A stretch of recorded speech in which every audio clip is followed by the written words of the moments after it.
Hey y'all, it's me, Dri.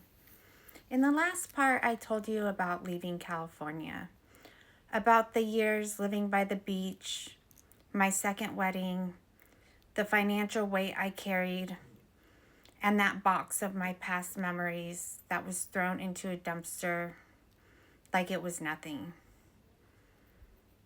That box held everything from my first marriage and my children's entrances into the world, their earliest years, and the life I had carried all by myself for them up until the time that my second husband stepped into the picture.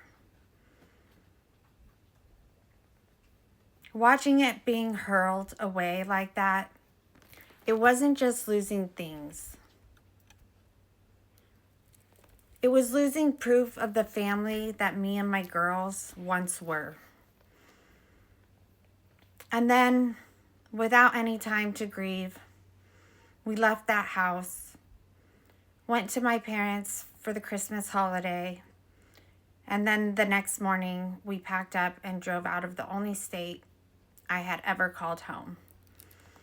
I left behind my big and growing family and all the other things, places, people, and relationships that had carried me for almost 40 years of my life. Arriving in Texas, it was supposed to be a fresh start. The house, the neighborhood, it was all a promise of something bigger, something better. But what I didn't realize is fresh starts, they don't erase cracks. And as we were settling into our new life, the weight of everything that had been ignored or dismissed along the way, it only grew heavier. And that's where this next part of my story begins. In January of 2019, New Year's Day, we landed on the driveway of our new house in Texas. It felt like the beginning of a new chapter, though none of us could really have imagined what was going to come next. My youngest was just 9 years old. My oldest was 12. They were both still so young, both carrying their own hopes and fears as we stepped into this new and unfamiliar place. You see, we had already spent the last 6 years as a family, and now we were here, just the four of us, starting out a fresh, brand new life in Texas. That first year was mostly about getting settled.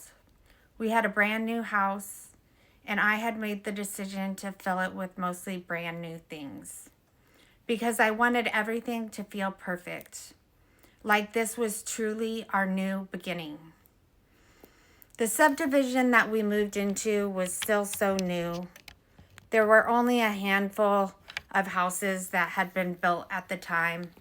So we spent those early months getting to know the few neighbors that we had and slowly building our new life. The kids were adjusting to their new schools. My husband picked up a job laying playground and landscaping materials for local schools and builders in the area.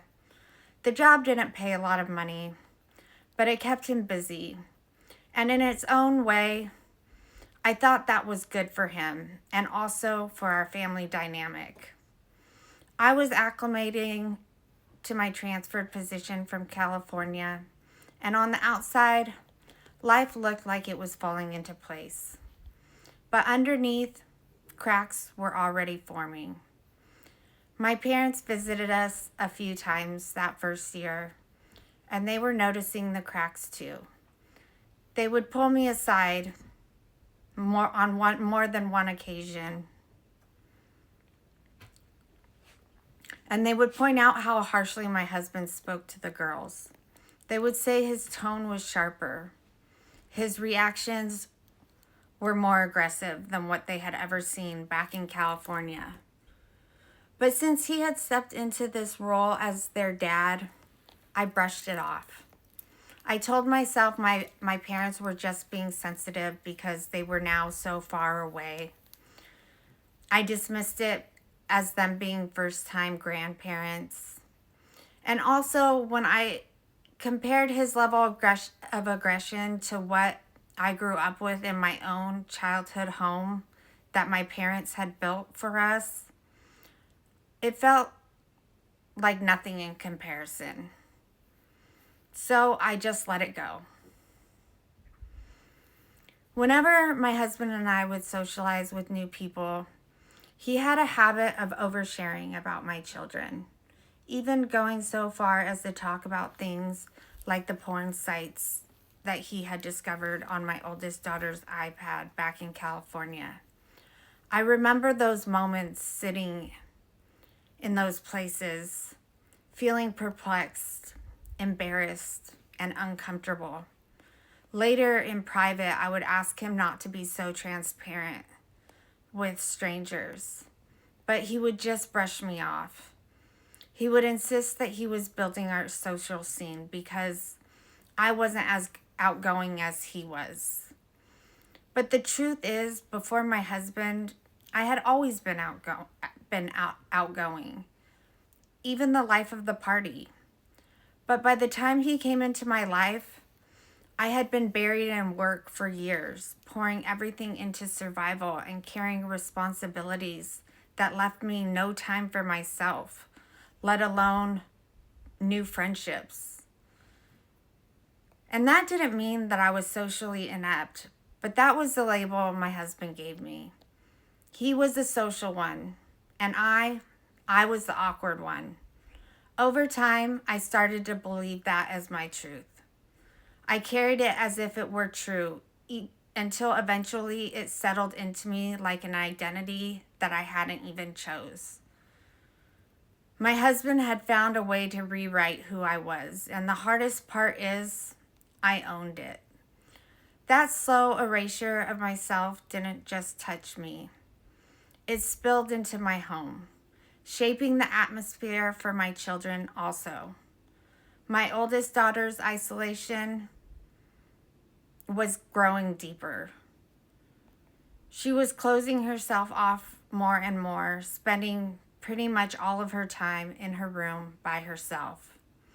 A neighbor that we were getting close to had even noticed the withdrawal, and on a few occasions she took the time to try to rally and bond with my daughter so she would feel more comfortable being a part of what it was that we were trying to build. By then, I was painfully aware that there was friction between my daughter and my husband, but I didn't know how to fix it. I didn't know how to hold it. I didn't know what to do. So like with my parents, I just let it go. My own isolation started to glimpse through at the end of our first year as Texas residents. I had noticed a bump in my right breast, and the more I considered it, the more worry began to creep in. The cracks in our family were deepening, even if I was still trying to hold everything together. And at night, I would lie in bed next to my husband, staring into the shadows of our new bedroom, and I would bring up my fears. I would ask him, what if this bump is something serious? Each time, he brushed me off. He would tell me I was overreacting, that I was being too extreme. Instead of reassurance, I felt minimized. Instead of support, I felt dismissed. And so I carried that fear silently, alone, waiting for the appointment I had made with a new primary care doctor in town. The appointment was a month out. So for those days, I would spend most nights wide awake in bed, carrying the weight of all that it was pressing in on me. When my appointment finally came, my doctor did an exam and told me I needed to get a mammogram. I was 37 years old at the time, and I had never had one before, So while it felt strange, I was going through the motions. By mid-December of 2019, my mammogram was completed. The doctor's office was packed that day.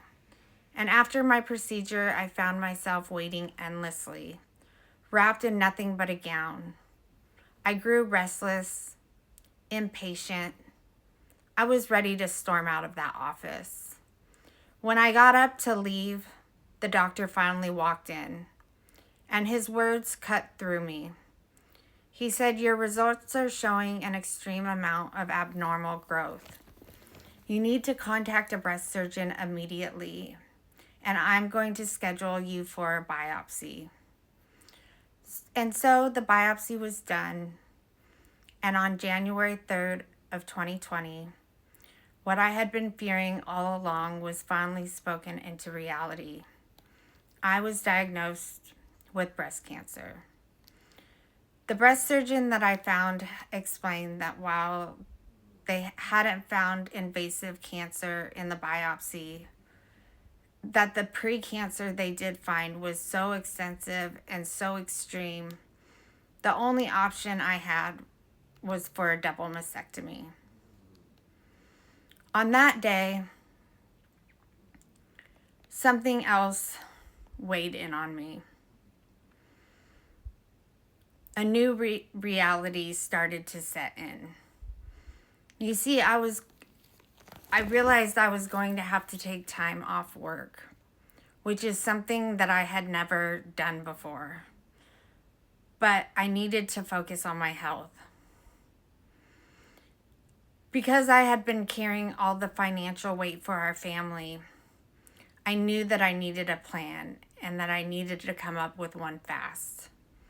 So I went to my husband, we sat down, and I had a true heart-to-heart with him. I told him he needed to step away from that job that he was doing. It wasn't paying hardly any money. So I explained that he would just need to trust me and that I would put him in touch with a recruiter from my work, that I would guide him through getting his state licenses, and I would help him transition into a sales role at my company. I knew that with my experience, if he just followed my lead, that within 3 to 4 months, he could be earning large commissions and that we might be okay. In the meantime, I was able to take short-term disability, and that money would give us the breathing room we needed to make it until his career transition was underway. So he did what I said, and he started that transition into a new career. And as soon as he did, old patterns started to come back. His drinking picked up again. Most nights he was in the garage, chain smoking cigarettes and getting drunk, while I was left inside, feeling terrified and needing support. He was in training for his new role, but between the time he was taking for that, his drinking, and the new social circle he was building, he simply couldn't be bothered with what I was going through. And from that point forward, most everything became a blur. My memory of those early months is very much fragmented because not only was I going through so much, it was all happening all at once. By the time my surgery was approaching, my parents had flown in to help me because it had been clear to them and to me that my husband wasn't going to be able to support me through my recovery. On February 10th, just one short month after my diagnosis, my surgery took place. What was supposed to be an 8-hour procedure stretched into 12. My husband waited in the lobby while I was being operated on, and when I finally woke up in my hospital room, my doctor came in and explained to me that she had removed 16 lymph nodes from my armpit and tested them for invasive cancer. 13 of those lymph nodes had tested positive. And in that moment, my world cracked open. What was supposed to be a simple, standard procedure, something that could have been the end of this whole nightmare altogether, turned into a new, terrifying reality. I was now facing a stage 3 invasive breast cancer diagnosis. Chemotherapy and radiation would be necessary. The fear that I felt was overwhelming. My body had already been altered, my sense of safety ripped away, and now I was staring at a fight for my life that I hadn't even begun to process. The nights that followed were the hardest. I would lie in bed awake and in pain, trying to imagine what treatment would do to me, wondering if I would survive it. I would lay in bed sobbing, trying to express to my husband that my heart was broken for myself and that I didn't know how to sit with it. The man that had so suddenly grown into my protector and my person back in California, he had gone cold. Our exchanges were growing stiffer and stiffer with each passing day, and he seemed unequipped to treat me with any empathy. That time period was when my isolation became the heaviest, and little did I know it would only grow from there. Things as I once knew them would never go back to how they had been. I didn't see it then, but I see it now. This was the moment my husband decided to drop one of the biggest masks he had been wearing since the start of our relationship nearly 7 years earlier. That's when my mom stepped in. She told me we needed to get a second opinion. She took the reins and made an appointment for me at the #1 cancer center in the nation. And we planned a 5-hour trip to Houston to dig deeper into what it was that I was actually facing. By this time, we had sat down with my girls and explained to them what was happening. They were scared, and they were grieving in their own way. I can only imagine now what those 2 little girls were carrying inside back then. And I should have known, because I'm their mother, and we were all living under the same roof. But at the time, I was so consumed by my husband's behavior and the unraveling of our relationship that the journey my children were walking, it didn't even make it into my memory bank. So when the time came for my trip to Houston, I asked my husband if he would join us. His answer was simple. He said no. He said he needed to work and he couldn't afford to miss the time. But I knew that that wasn't true. He was working at my company, and his VP had already told him explicitly to take whatever time off he needed to take to make sure that I had his support through my journey. But instead of standing beside me when I needed him most, he chose to stay behind. And my daughters, who were already living in a brand new state with no other support, and who were carrying the knowledge that their mom was very sick, had to be sent to a different city to stay with my mom's high school friends because my husband couldn't even handle to take care of them while he was gone. I was still recovering from surgery. My wounds weren't healing the way my surgeon had hoped. So when we arrived in Houston, the first thing we did was pick up a prescription of cream for burn victims. Then came our first long day at the hospital. I moved from department to department. I endured test after test.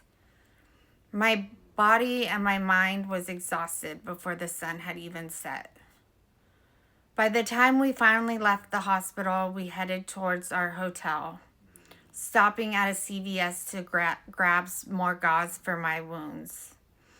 To our surprise, the shelves in that CVS were empty.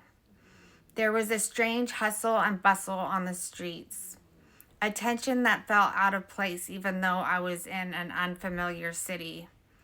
It wasn't until we got back to our hotel that we learned the truth. COVID-19 had just erupted. The government was enforcing stay-at-home orders, and just like that, the weight I was already carrying collided with a new worldwide crisis. The next day was Saturday. It was St. Patrick's Day. I wouldn't be getting my test results until after the weekend, and I was feeling very anxious. My husband had spent the previous weeknights drinking with those same neighbors we had been bonding with over the last year. I remember feeling relieved that it was Saturday, because that Saturday was a work day. He had explicitly told me that when I asked him to come to Houston. When I called to check in, he told me he was getting ready to go on a bar crawl for the holiday. And I was stunned. I got upset. I reminded him that he said he would be working, and I told him plainly that I needed him. And he hung up on me. After that, he stopped taking my calls. While it was true that I didn't want him to spend another day partying, I was also very worried about the pandemic. I was keenly aware that I was considered high risk because of my cancer diagnosis, and the very last thing I could afford was contracting this unknown foreign strain that was already killing people every day. The government's instructions were to stay at home, and he was going on a bar crawl. I couldn't even grasp how detached from reality he seemed to be in that moment. In desperation, I called my neighbor's wife, the same woman who had once tried to bond with my daughter and who I thought I was building my own tribe with here in Texas. I pleaded with her not to pick my husband up that day. I told her I needed him to stay home, to not be drunk, and I asked her to please respect my wishes as his wife. Her answer was ice cold. She said, "Who are you to tell me what to do?" and hung up the phone. The sting of her words cut deep. I had recently gotten her a job with my employer also. This was something that before her and my husband, I had never done for anyone. And what I didn't know then was that in all those late nights of drinking and hanging out, my husband had been slandering me. He had been tearing down my name and reputation so thoroughly that this woman, whom I had supported and welcomed into my own work circle, was now dismissing me without hesitation. I knew that the bar crawl was with all the people we worked with. So hours went by, and late into the night, I was still feeling desperate.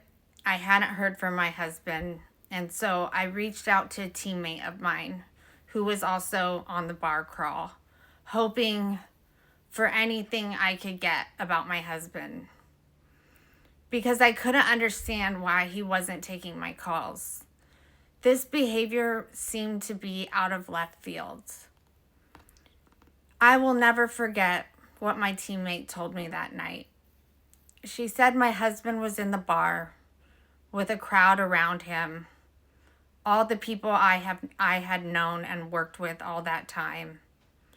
He was in tears, grieving the reality that his wife had been given a death sentence. And I was 5 hours away in a dirty hotel room with huge open wounds during a global COVID outbreak. And instead of being by my side, he was bidding for the pity of my entire workplace, acting as if I were already dead. I became frantic. I was in utter despair. Sitting there in that hotel room, I knew in my bones that my husband, the man who once would have done anything to keep me happy, was not the same person. I was losing him. He didn't answer any of my calls for the rest of my stay in Houston. The silence was deafening. And when we finally spoke again the following week, it was when I had returned home with the grave news that my future was every bit as bleak as my surgeon had warned. My life as I knew it would never be the same. Houston was the turning point, not just in my diagnosis, but in my marriage. I left that city knowing my fight would be bigger than I had ever imagined, and knowing the man I once believed would walk with me through anything was already gone. My daughters were living through their own grief. My body was broken from surgery, and the world around us was shutting down under the shadow of a global pandemic. I'm going to end this chapter here with the collapse of life as I knew it. What came next was learning how to navigate cancer treatment in the middle of COVID-19, isolation on top of isolation, and survival on top of survival. Looking back, this was the point where everything I thought I could rely on fell apart. My marriage was unraveling. My health was in crisis. The world outside was shutting down. And for the first time in my life, I was forced to face the truth that nothing here is guaranteed. It was devastating, but it was also the beginning of a new awareness. Because when the structures you've leaned on your whole life start to collapse, you discover something you didn't expect. That you're still here. Broken, yes. Afraid, very. But still breathing, still standing. And that small fact, the fact that you have survived another day, becomes the seed of something greater. So while this chapter ends in collapse, it also points to the resilience that was quietly rising inside of me, even when I couldn't see it yet. And that's the thread I'll pick up in the next part of my story. Until then, I want to remind you that where there is love, there is light, and I'm sending all of mine to you. I'll see you soon.